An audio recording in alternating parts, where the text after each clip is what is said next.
boys are back in town. We're back in town. The Eagles on the practice field for the first time this summer as training camp kicks off. Day one, a journey they hope won't end until the middle of February as the Super Bowl is in Los Angeles. High hopes for this Eagles team once again, and plenty to cover from the very first practice of the 2026 season. Welcome into Birds Huddle, presented by Toyota, official automotive partner of the NFL. Barrett, Brooks, Ashlyn, Sullivan here with you. We were on the field. It wasn't that hot. We weren't complaining quite yet. But, man, for football to be back, nothing better. I mean, perfect weather. Nice little breeze coming off the field. I mean, it was just great, and seeing all the guys there, everybody was in attendance. At least, not practice, but everybody was in attendance, and that's the big thing. All the jerseys was out there, and I love the fact that these guys are out there running around. And it was a little more intense than it was with OTAs and things of that nature. So I was enjoying that. Good stuff there, and no drama. Everyone in attendance, like Barrett said, so good stuff. For more on what went down today, John Clark joins us from the practice facility live. John, it was great to be on the practice field all together again, and a lot of reasons for this team to be excited about a new year. Yeah, and I was excited to see this new offense under Sean Mannion. First of all, a healthy and intact offensive line. That is the most important key. And then you saw Jalen Hurts, the new wrinkles, the new concepts with this offense. Jalen Hurts playing under center most of the time. Of course, the play action, and you've got a lot of motion. Deception for the defense. We saw Mekhi Lemon, Dontavian Wicks in motion a lot. You see a lot of tight formations, and you want to make it tough for the defense so it's not predictable. And obviously, Lane Johnson and some of the guys up front, they really like the fact that they're going to get help now. They're going to get help. They're not going to be on an island. But I was intrigued to see that, and you see Saquon Barkley may get a chance to catch more passes out of the backfield. So a plus for the offense today, getting that new system in. And let's take a look at the man of the hour, the $152 million man, and Jaylen Carter had his family there. How special was that? For his press conference, his family was there, and Jordan Davis was watching as well. And you got to say, Jaylen Carter deserves this contract. If you think back to the Super Bowl run 2 years ago, second team All-Pro, and he really made the plays that closed out that Rams playoff game in the snow. That was the closest a team had played the Eagles in that Super Bowl run. Now, last year he was not as good, but the good thing is those shoulders that were hurting him last year, he says they are feeling really good. They are where they need to be. He had treatment, he had rehab all throughout the offseason and training, and he says his shoulders are feeling good and they are good to go. So, Howie Roseman got the deal done right as the Eagles were getting to training camp. We went into the offseason looking to extend him, looking to extend, obviously, JD, and kind of keep the strength of our team. Some of the reasons that it got to this point were just because we were trying to figure out the market. And from his perspective, there hadn't been a big jump in the market. And so we like to do contracts in March and April, obviously, get that situated before we go into the draft, before we go into our summer. This was a unique situation. Getting this done before camp was important for all of us. Good things happen when you get things off your plate and you're able to focus on football. I don't really think the money is ever going to change me. When you get picked in the first round and top 10 pick, you kind of get a little bit of decent money, and that didn't change me. I still came in, I had a goal. I let the team know and the fans know that the goal was to get a championship, and it happened. But it's a new contract, and it's time to get more championships for the city of Philly. And, of course, along the way, Jalen Carter has had a few maturity issues, some mistakes on the field and off the field, but you get a sense he has grown from them. And talking to people with the Eagles, they believe in Jalen Carter, and they believe he has a good support system, of course, with Jordan Davis, who Jalen described as an older brother, but also Clint Hurt as defensive line coach, and Big Dom DeSandro. So there's a lot of people in Jalen Carter's corner. And when you talk to people within the Eagles and you see glimpses of the greatness, they say, if Jalen Carter is motivated and has that chip on his shoulder when he's playing, he can be the most dominating and scary defensive player in the NFL. And that's what the Eagles are hoping for this year. Now we have a healthy Jalen Carter, so we hopefully will see that. I'm John Clark here at the Jefferson Health Training Complex. Back over to you. Day one. What a beautiful day out here. It was a beautiful day. We're hoping for more of the same throughout training camp. John, thanks so much. And now it's time for our 3-point stance. Stance number 1, Jalen Carter is going to be worth every penny. Barrett, he got a lot of money. You mentioned it. 4 years, $152 million, the highest paid defensive tackle now in the NFL. Big news now here through 2031 as a Philadelphia Eagle. But for Howie Roseman to get this done before training camp was so key. And Jalen Carter, when you heard John talk about it, when he is disruptive like we've seen him be, he's worth this money. Just got to do it consistently. You know, you look at Jalen Carter, everybody's looking at him like, all right, you know, he did, you know, the first game, you know, really depicts who he is as a player. You know, he didn't play that game because, you know, he did something crazy. But, hey, at the end of the day, I'm still saying he is the center point of this defense. He is the reason why offensive coordinators are going to lose sleep at night. He will disrupt a lot of what's going on simply his presence being there. And because he's so much of a good player, you know, you can do a lot of things with him and kind of, you know, feed off what he's got going on. And just because he got paid does not mean that he's going to be anything less. He is going to be even more motivated to show everybody, look, everybody talks stuff, everybody said this and said that. I'm going to show you that I'm still the man. I will still be the number 1 player in this offense. I could possibly play up to the level of being an MVP as far as defense in the NFL. So I think his talent is like that. I've been saying it since I've seen him his first year. He is the guy. He is the difference maker. He's the reason why you build a defense around him. So, yes, we have great cornerbacks out there. But it's the guys up front to make things happen, to make those guys' job a little bit easier. He will definitely be a focal point. Those guys on the outside, they're going to love the way he plays on the inside. And I tell you what, both Campbell and Bond love him even more than anybody. That is so true. And Howie Roseman did say it's tough to find dominant defensive tackles like Jalen Carter. That's why he gets paid the big bucks like we saw this week. Right now to stance number 2, the offense looked really good day 1. Yes, we said it. Sean Mannion is now running the show on that side of the ball today. Jalen Hurts discussed how he's feeling entering another new season with another new coordinator. Everybody's, you know, very hungry and excited to go to work, and we're really focused on that. You know, I'd say one of my main points coming in, especially talking to my teammates and getting a sense of where we are throughout the summer and where we're going, is just the importance of discipline and unity.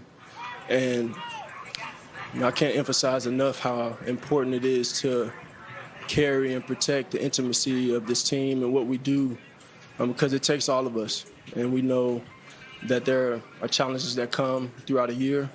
We're not looking forward. We're really just focusing on where we are right now and taking advantage of this training camp. It's a good start, good foundation, and we just want to continue to progress forward, take it one day at a time.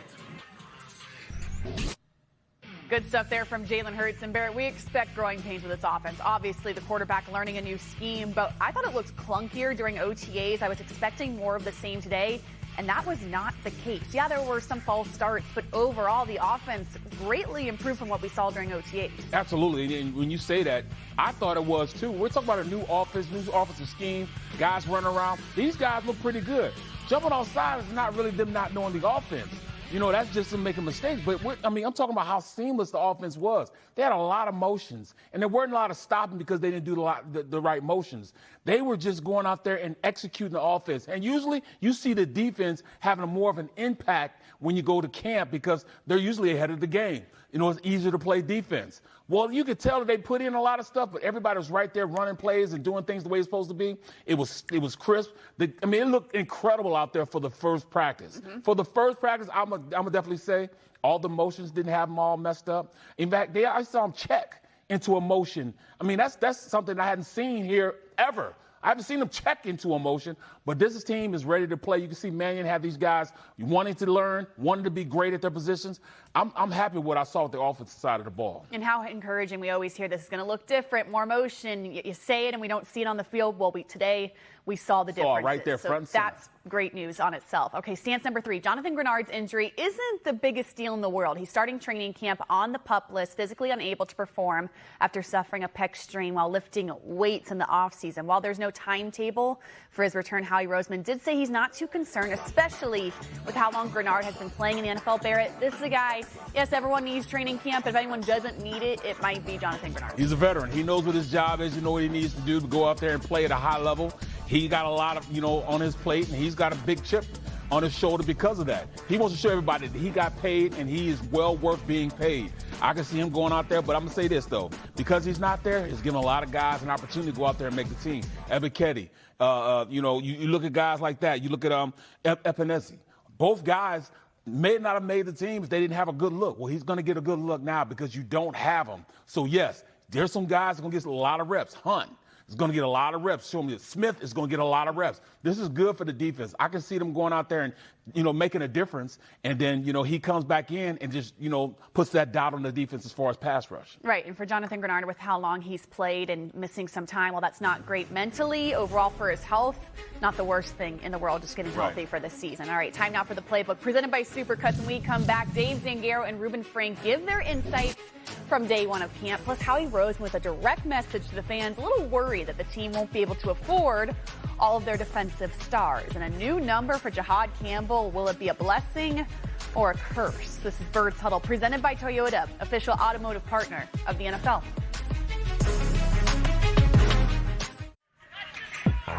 Jalen Hurts and the Eagles took the field for the first training camp practice day and looked like they've been running Sean Mannion's offense for a little bit here. Mannion will be the 6th different play caller for Jalen Hurts and what will be the quarterback's 7th NFL season. With more on the new look offense, here are Dave Zangaro and Reuben Frank.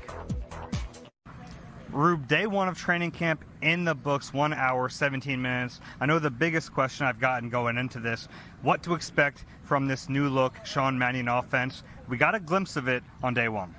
Yeah, and there's going to be a lot of changes. I think Jalen Hurts put it really well. He said, we're doing a lot of things I've done in a limited basis. We're just going to do them a lot more now, under center, that kind of thing. Different throws over the middle of the field. So these are things he's done before. He's just got to do them more and be more consistent at them. It's going to be an adjustment. There's a lot of newness here, new verbiage, new terminology, a lot of new things happening. Today was a little sloppy, some pre-snap penalties that we saw, but it's day one and it's a start. Yeah, there are going to be some growing pains with any offense installation. We saw that a little bit, but the one thing that really stood out to me, we're looking for those new elements of the offense. I can't tell you how many times in my notebook today I wrote down under center, play action. It's a lot of deception. It's a lot of things to try to have the defense with bad eye discipline to get them out of what they're doing. It's fun to watch. Yeah, and how many times last year did it seem like the defense knew what the offense was doing, knew what Kevin Patullo's scheme was going to do? There's a reason for that. It was predictable. It became stale. I think we're going to avoid that this year. I think so. One of those defensive players chasing the Eagles offense around the field was Jaylen Carter. A rich man, that Jaylen Carter, the highest paid defensive tackle in NFL history. We got a chance to speak with him. Seems really humble and grateful for the opportunity. Yeah, he really did. It was a very mature conversation with Jaylen Carter after practice, with his mom sitting there, who sounds like had a big role in the negotiations. She was move over to Drew Rosenhaus. Huh? Exactly. I think she might be his agent, but.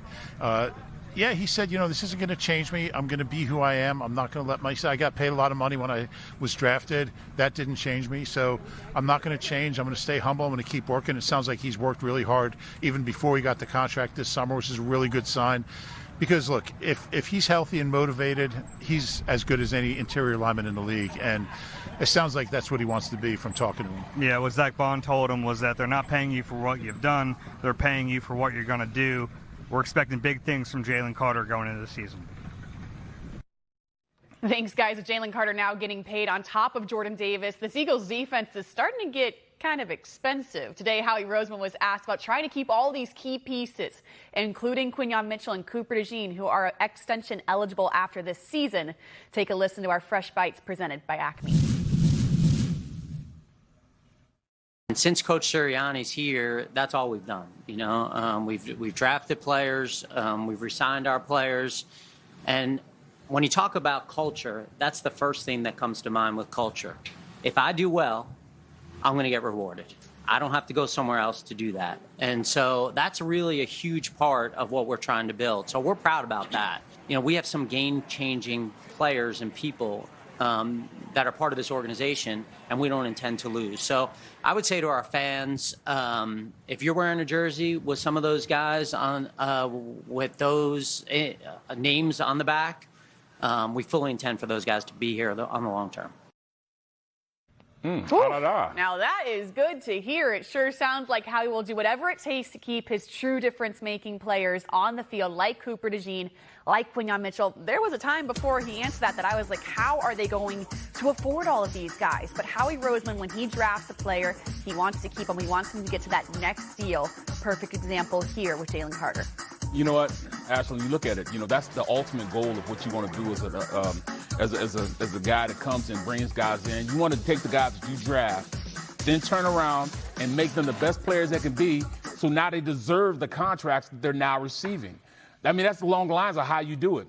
You can't sustain, being a great team if you're going out and getting free agents every year. You're going to get a couple sprinkle in there. But the majority of players that are impact players in this offense and defense are guys that they drafted, guys that they put time in and brought them in and addressed those issues from the draft. So that's why this team is steady up here instead of down here, because they're sustaining it the right way by drafting guys that they feel are valuable and keeping these guys here, and they're going to have to pay them. That's the nature of what you got to pay the cost to be the boss. Yep. That's exactly what's going on. And it's great news for Howie Roseman and the Eagles that you've seen the track record of success with these draft picks. But Barrett, let's go ahead and take a look at these current cap hits on the Eagles roster. You look at the offense compared to the defense. The 7 biggest cap hits are all on offense, led by Jalen Hurts. The biggest cap hit on defense belongs to Zach Bond, $7.6 million. So it seems like there'll be some tough decisions coming up in the future, but eventually I think you're going to see that flip where the defense is going to start taking up that cap hit. Yes, because you look at those players on the offensive side of the ball, they're kind of older players. I don't want to say this, that, they aren't worth it, but one of these older players and starts, retiring and the expiring contracts, that's the nature of how the NFL is. What have you done for me lately? You can be a great player, but you can't play forever. That is very true. And now it's time